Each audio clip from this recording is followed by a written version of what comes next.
Alors que la saison 4 de Stranger Things explose tous les records, le succès de la série permet à un tube emblématique des années 80 de revenir au top des classements et au cœur des conversations. Explication. Regarder Stranger Things, c'est redécouvrir, ou découvrir pour les plus jeunes, l'univers des années 80 et, surtout, les tubes qui ont rythmé la décennie.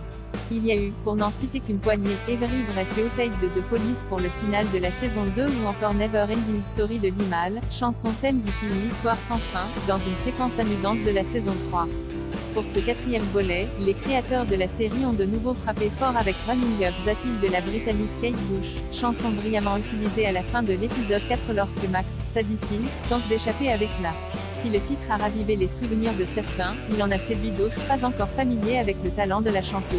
Et pour cause, aux États-Unis, le tube truste la première place du classement de la plateforme iTunes et ce, 37 ans après sa sortie initiale.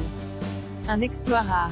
Sur les réseaux sociaux, notamment TikTok, Kate Bush devient même un nouveau sujet de conversation. Les œuvres de Kate Bush sont souvent utilisées dans les films et séries, notamment Running Up That Hill, qui reste l'un de ses titres les plus célèbres. Dernièrement, la chanson a pu être entendue dans des programmes tels que Pose, It's a Sin ou encore On Becoming a God in Central Florida avec Kirsten Dunst.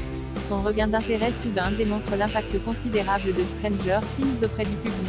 En 2003, le groupe Placebo enregistre une nouvelle version de la chanson, qui remporte à son tour un beau succès. Depuis son utilisation dans Stranger Things, la chanteuse britannique, dont les apparitions publiques sont très rares, n'a pas encore réagi. Stranger Things est disponible sur Netflix.